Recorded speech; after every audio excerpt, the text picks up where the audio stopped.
പിന്നെ പലരും വിചാരിക്കുന്നത് 2020 എന്ന് പറയുന്നത് എറണാകുളത്ത് മാത്രമുള്ളൊരു പാർട്ടിയാണെന്നുള്ളത്. ഇന്ന് കോൺഗ്രസിനേക്കാൾ കൂടുതൽ മെമ്പർഷിപ്പുള്ള പാർട്ടിയാണ് 2020. 15,20,000 മെമ്പർഷിപ്പുണ്ട് കേരളമൊട്ടാകെ. അപ്പോൾ ഞങ്ങളുടെ സാന്നിധ്യം 12 ജില്ലകളിൽ വളരെ സജീവമായിട്ടുള്ള സാന്നിധ്യമുണ്ട്. 2 ജില്ലകളിൽ ഞങ്ങൾക്ക് കമ്മിറ്റികൾ പൂർണ്ണമായിട്ടില്ലെങ്കിലും കമ്മിറ്റികളുണ്ട്. ഇത് ആരാണ് പറയുന്നത്? നമുക്ക് പത്തനാപുരത്ത് 3 പഞ്ചായത്തുകളിൽ ഞങ്ങൾ മത്സരിച്ചതാണ് ഇത്തവണ. ഞങ്ങൾക്ക് നല്ല സംഘടനാ സംവിധാനവും ഇഷ്ടംപോലെ ആളുകളുമുള്ള സ്ഥലമാണ് പത്തനാപുരം. നമ്മൾ ഇതിനെപ്പറ്റി കൃത്യമായിട്ടുള്ള ബോധ്യമില്ലാതെയാണ് പല കാര്യങ്ങളും സംസാരിക്കുന്നത്.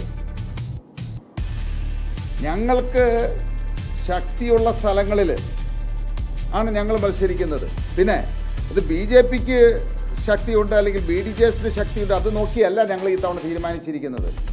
ഞാൻ ആദ്യം പറഞ്ഞ മാതിരി തന്നെ സംഘടനാ സംവിധാനം മാത്രമല്ല, ഇന്ന പാർട്ടി നിന്നാൽ, ഇന്ന സ്ഥാനാർത്ഥി നിന്നാൽ അവിടെ വിജയം കൈവരിക്കാൻ സാധിക്കും എന്ന് ബോധ്യമുള്ളതനുസരിച്ച് ഞങ്ങൾ ചർച്ച ചെയ്ത് NDAയിൽ നേതാക്കന്മാർ ചർച്ച ചെയ്ത് തീരുമാനമെടുത്താണ് ഇന്ന സ്ഥലത്ത് ഇന്ന പാർട്ടി മത്സരിക്കുക.